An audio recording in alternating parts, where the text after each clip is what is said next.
Ito na po yung Rosario, Batangas? Apo. Naisan kaya yung Trangka? Trangka. Kasi pupunta kami ng Trangka. Doon ho yun sa kabila. Yari, sa kabilang kalsada? Apo. Pabala kami. Saan kaya kuya sa Rosario yung Trangka? Hinahanap namin yung Purok 6. Trangka, Purok 6. Diretso pa? Okay, Luz Farm yata yung sinasabi sa atin. Saan po ba yung Luz Farm? Ayun, doon. Lampas na kami, ibig sabihin. Parang nawawala na ako ng pag-asa maka para hindi natin mahanap hinahanap natin. Guys, welcome back po sa channel natin. At syempre ngayong araw, another day, another mission tayo ngayon. At nakakagalaw-galaw na tayo ng maayos-ayos ngayon. Kumbaga kay si Commander ay medyo hindi pa totally recover pero kaya na niya. Tsaka nandun naman yung parents ko. So ngayon pupuntahan natin guys yung nilalapit sa atin. Kung dati pumunta tayo sa San Juan, Batangas, eto po ay mas malayo pa sa San Juan. So napakaganda ng kwento ng buhay nito. Talagang kagigiliwan ng maraming manonood. Kasi nga talagang pati ako nung nalaman ko yung story nila ay may mga nakita lang akong ganito. Pero syempre magkakaiba naman ng kwento ng buhay bawat tao. Kaya samahan nyo kami sa lakad namin ngayon. Talagang halos magti 3 PM na yung labas namin. Pero mahalaga matapos yung araw na makatulong tayo. Kaya tara po, biyahe tayo.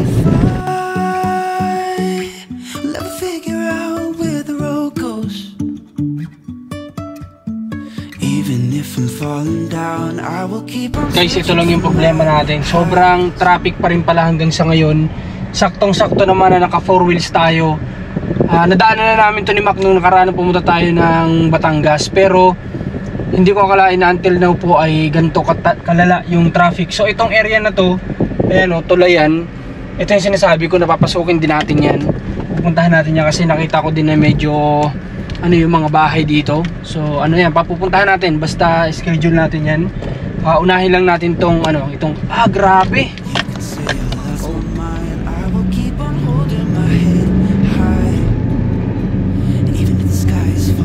Yari tayo nito makpabalik. Sigurado. Haba nung my God.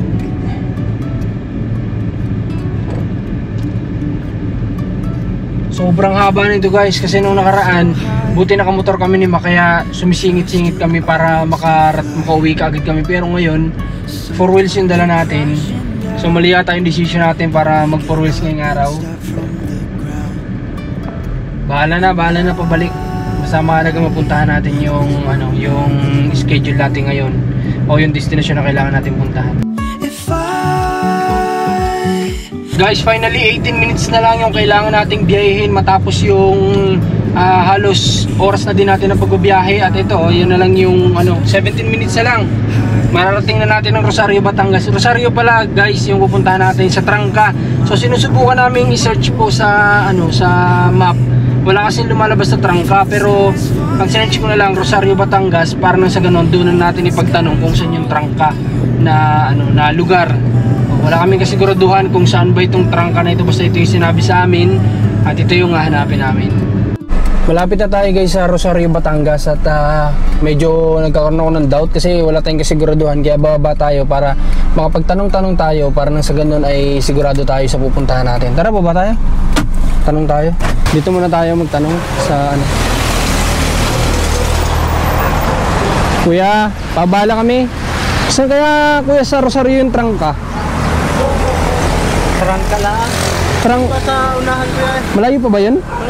Malayo pa. Ang hinahanap namin ay Trangka, Rosario, Purok 6.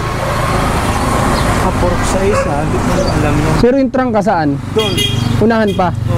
Okay, sa mismong tanong lang kayo doon sa mismong unahan ng Rosario? Ay, sa mismong bayan ng Rosario yun? Okay, sige, salamat kaya. Salamat. Okay, sa mismong bayan daw ng Rosario talaga, sa pinaka-sentro, kaya din tayo pupunta.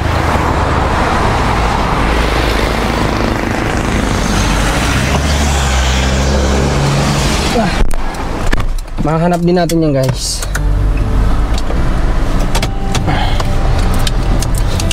Ito nga yung mas may thrill, yung alam mo yun, yung hinahanap yung lugar para mas ma-feel natin yung effort natin sa pagtulong. Buti nga nasa ganito tayong kalsada, di ba? Mas ano kung nasa kabundukan tayo, ganyan.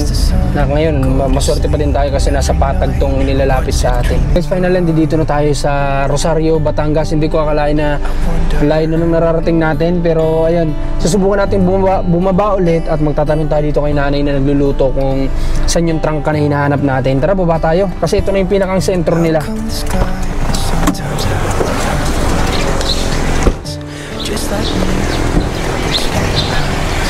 Nay, magandang hapon ho. Magtatanong lang sana kami. Ito na po yung Rosario, Batangas? Apo. Nay, saan kaya yung trangka? Trangka. Kasi papunta kami ng trangka. Doon ho yun sa kabila. Yari, sa kabilang kalsada? Apo. Hindi kami papasok dapat dito. Apo. Dapat Galing. San Juan. San Juan. Kanan. Dapat kami dire-diretso lang. Dapat pala hindi kami pumasok dito. Apo, ito po yung shortcut. May lalabasan ba kami papuntang trangka dito? Wala. Pwede naman po. Pagdating po ng Sambat, balik ulit kayo. Saan kami mas mapapalapit? Doon o dito?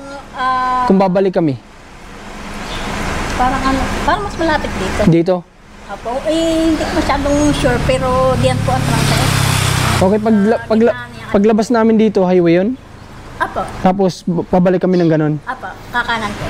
Okay, so tara. Salamat, Nay. Thank you. O tara, yung hinahanap natin medyo mahirap-hirap hanapin.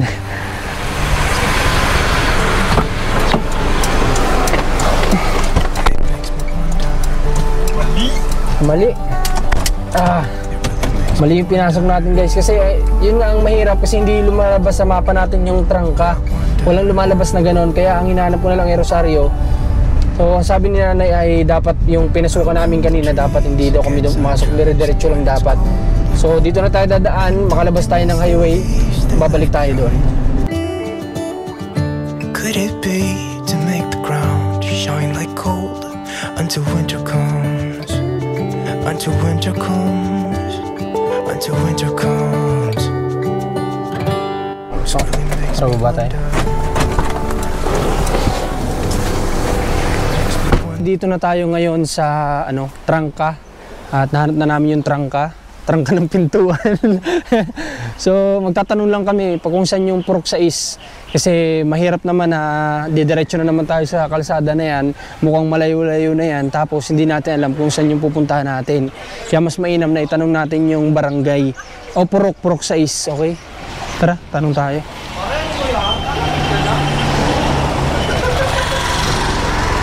Hindi tayo magtanong sa mga magta-tricycle, alam nila ito. Sumakit yung pa ako Gandang hapon, kuya. Hinahanap namin yung Purok 6, trangka Purok 6. Diretso pa? Okay, tara. Salamat. Paloob pa, dire-diretso lang. Walang lilikuan. Wala, loose farm yun. Sakop ng loose farm. Yun nga. Loose farm, okay, sige. Salamat. Malapit-lapit na pala tayo sa katotohanan, guys. Kunting-kunti na lang. Kala ko hindi natin mahanap. Pinag-iisipan namin kanina, sabi namin baka abutin kami ng, alam mo yun, yung didilim na hindi namin mahanap yung location. O masayang yung araw, yung lakad natin ngayon na hindi natin mapuntahan. Pero ito, guys, ang lumapit lang sa atin yung mga taga San Juan. So naawa lang din sila, pero wala pa tayong kasiguraduhan kung papayag ba na magpa-vlog itong pupuntahan natin. Pero wala namang masama na sumubok. Kaya nga tayo nandito para mag-try, di ba? Kung makakatulong tayo, malay natin yung hindi natin natuloy na pabahay sa kanila natin magawa, diba? So tara, biyahe ulit tayo at kailangan doon natin diretsuhin yung daan na yan. Loose farm yung kailangan natin hanapin, malapit-lapit na daw po. Let's go. It really makes me wonder. Yeah, it makes me wonder. Oh, I wonder. Kunin na natin tong cellphone para madali nating mahanap. Kasi sinend sa akin ni Rans yung exact location. Tanong tayo dito. Pwede kayo magtanong? Saan po yung Purok 6 ng trangka? Dito? May hinahanap kasi kami si Tony, tsaka Ninya. Tony Gonzaga. Hindi, si Tony yung... Tony Fowler. Ang dami kasing Tony ay. Ang dami kasing Tony Si Kuya Tony, asawa niya ay si Ninya. Kilala niyo? Kanino asawa? Si Tony, tas ang asawa niya si Ninya. Purok 6. Oh, purok 6. Just wonder. It really makes me wonder. Ano ang pilido? Wala kasing sinabi sa amin eh. Basta ang kilala lang daw sa kanya ay Tony. Yung lalaki. Teka na. Sige nga, baka kilala ate. Layo pala dito, no? Kaya nga, mas may kilala sana kung may apelido. Ano nga, purok 6 lang ang address niya? Oh, purok 6 ng Trangka. Ito kasi hanggang purok 6. Ayan, simula dyan. Purok 6 na hanggang Luz Farm lang. Ah, hanggang Luz Farm? Sa Luz Farm? Okay, Luz Farm yata yung sinasabi sa atin. Luz Farm? Oo. Doon pa, diretso pa kami. Diretso pa. May Okay. kilala kayong Tony, taga Purok 6 daw. Basta pag Luz Farm. Tony. Yan.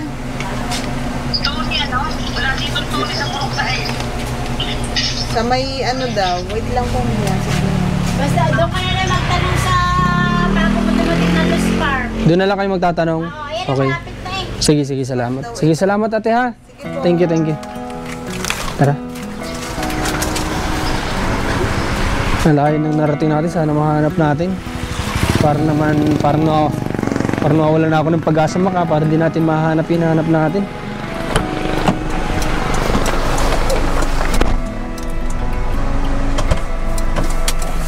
Kasi narinig mo yun, yung sinabi nung nanay ni ate na may tindahan, na sinabi niyang walang Tony dito sa barangay na to.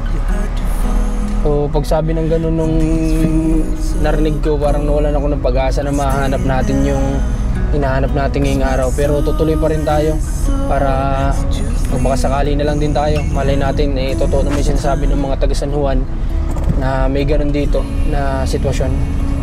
Tara, dire-diretso lang tayo daw dyan sa Luz Farm.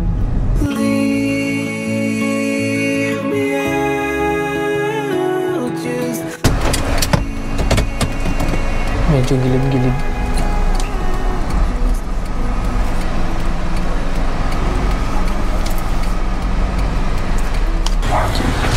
Last chance na siguro natin to guys. Dito na tayo.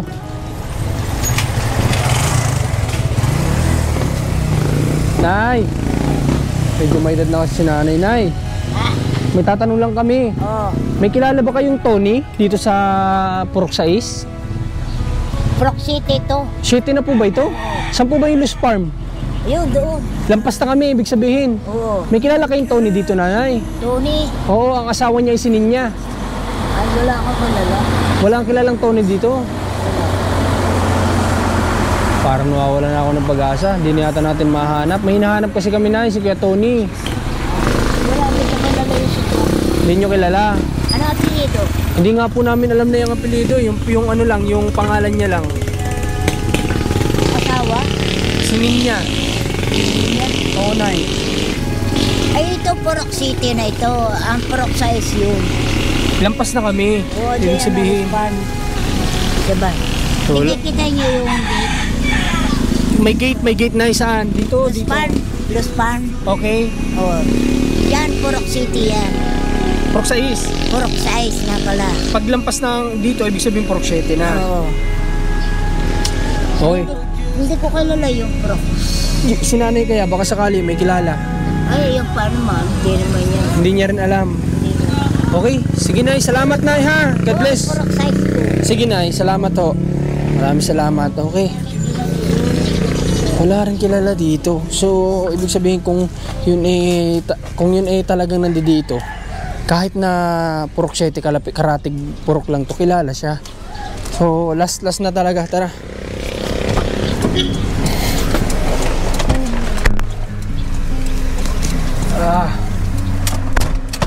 Bigo yata tayo talaga sa lakad natin.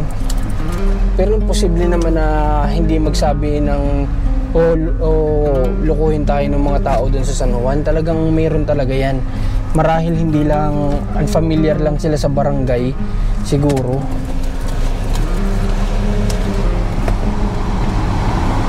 Think positive, mahanap natin yan. Tara. Bago pa lumubog yung araw. Anong oras na? Alas 4 na, oh. Hindi pa natin nahanap yung nahanap natin. Ito yung Purok 7. Diyan sa nalampasan daw natin guys ay Purok 6. So yung nadaanan namin dito na may gate, yun pala yung tinatawag nila na Luz Farm.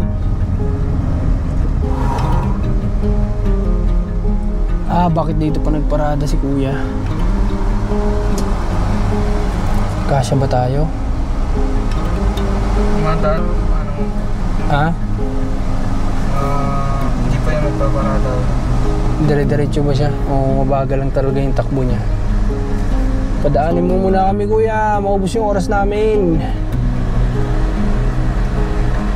Kailangan natin dito yung mga chismosa, alam yung yun. Wala yata masyadong chismosa dito sa Rosario, kaya hindi nila alam yung yung mga hinahanap natin guys. Wala masyadong mga jumujuti.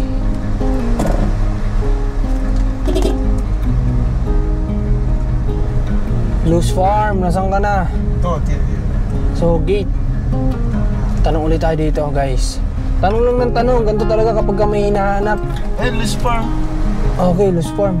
Tama-tama. Alright, tanong tayo, may mga tao dyan sa tindahan. Tanong natin, baka sakali tayo.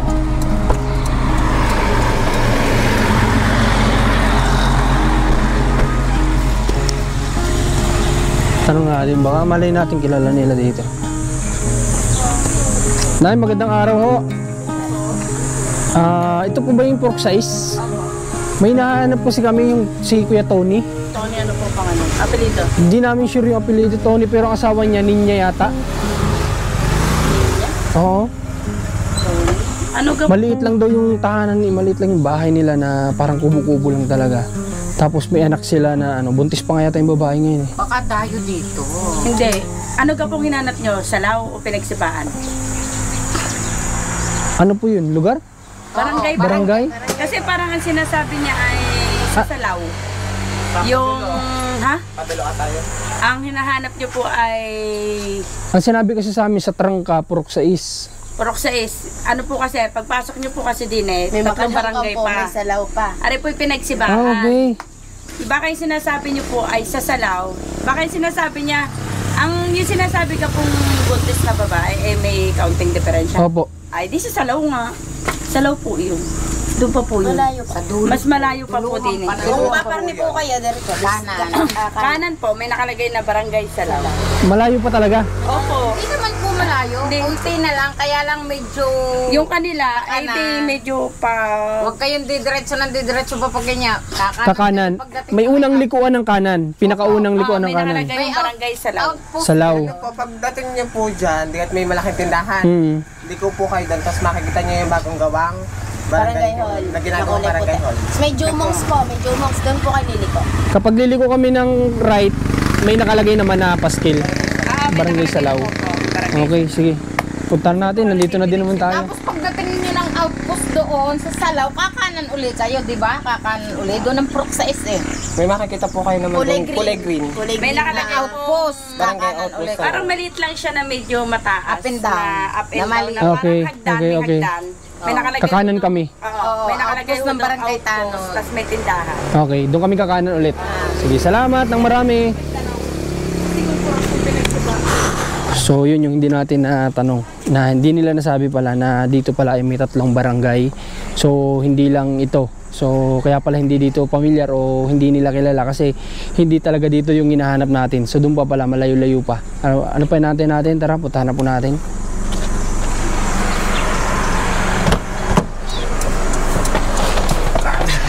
Dito nga ba? Wait nga. Ano sabi niya? Kakaliwa daw sabi niya, tapos dire-diretso. Baka dito po, kaliwatan po ako, may dardiretso pa po doon. Tanong po natin yun.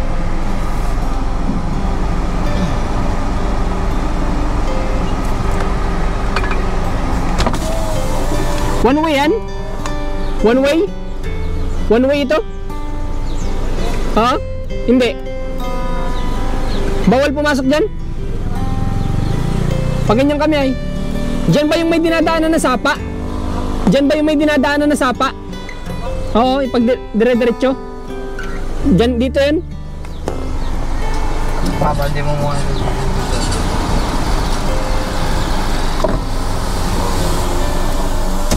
Lapit na nating mahanap. So konting-konti na lang guys, nakakapasok na kami doon sa sinasabi nilang Barangay Salao. Tapos may napagtanungan kami doon si tatay na nagbibilyar doon. Ang sabi niya ay yung mapa natin dire-diretso pa rin, pero hindi naman niya alam yung hinahanap natin. Tanggalin na nga natin to kasi kanina pa to eh. Paano ko ba yung X? Ayan, okay. So sabi ni kuya ay kumaliwa tayo dito, tapos may dadaanan daw pa tayong sapa, tapos doon sa chapel nandoon daw yung bahay nilang maliit.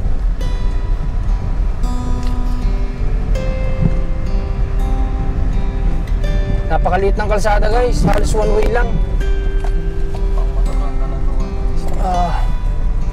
Ito, tapos sabi niya dire-diretso, di ba? Medyo ano na to medyo liblib na sobra to.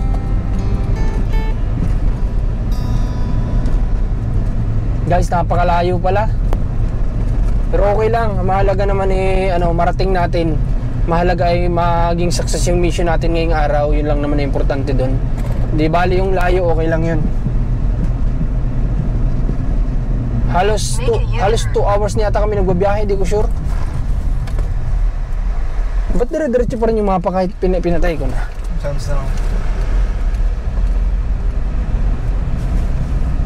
Ay, ito yata yung sapa na sinasabi, pero walang tubig. Ano? Siguro yan nga. Tapos chapel, may chapel daw tayo madadaanan. Asan yung chapel dito? Grabe guys, Rosario, Batangas. Ay, ito chapel. Chapel na siya, yung bahay na maliit. Baka yun. Ito na tayo yata guys. Baka ito na. Ito na, hanap na natin. Finally, nahanap natin. Nakuha natin si tiyaga.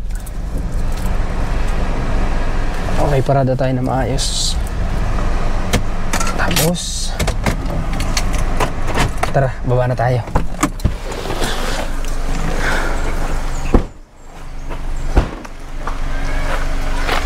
So, kagaya na sabi ko guys, wala pa tong kasiguraduhan kung tayo ay papayagan na mag-vlog dito.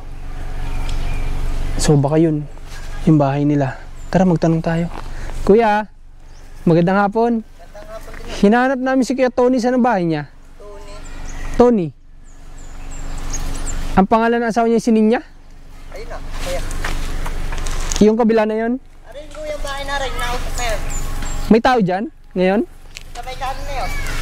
Okay, dito na daw. So finally guys, nahanap na natin. Pero kinakailangan muna nating magpaalam doon ka na Kuya Tony kung papayag ba sila na ma-vlog sila o na pasukin natin yung kwento ng buhay nila at makatulong tayo, diba? So finally narating natin. Akala ko yung sinabi ni tatay kanina na sapa, akala ko naman talagang as in tatawid tayo ng sapa, kaya tinanong ko sa kanya na kaya ba ng sasakyan namin na tumawid. Walang problema ang itawid natin basta kaya, at sabi naman niya kaya. Yung pala yung sapa niya, wala naman siya talagang totally tubig. Kumbaga siguro pag may ano lang, tsaka lang siya nagkakaroon ng tubig, ganyan. So grabe yung bahay, tagilid na.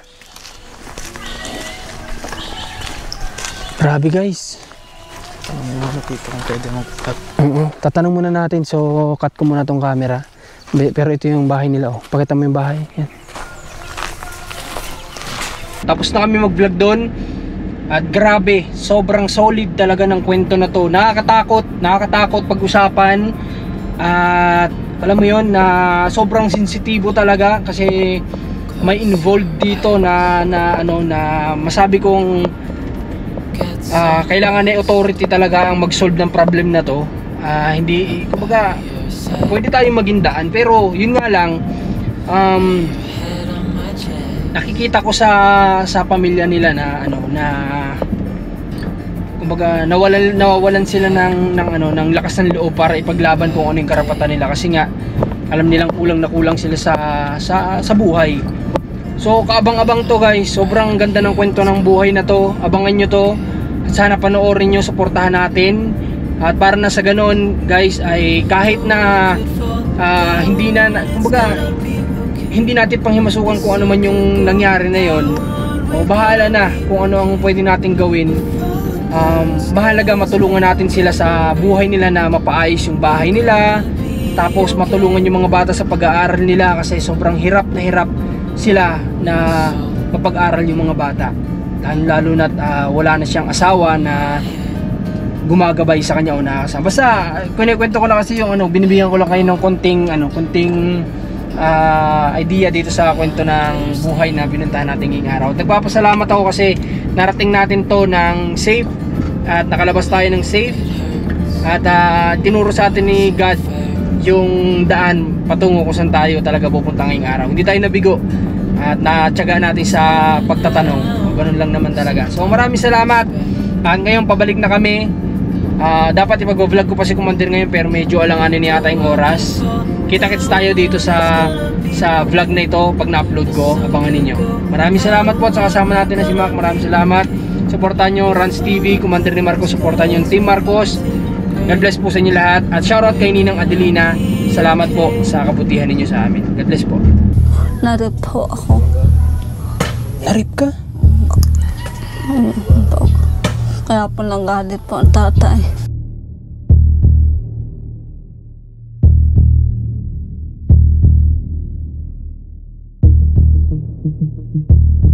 Thank you.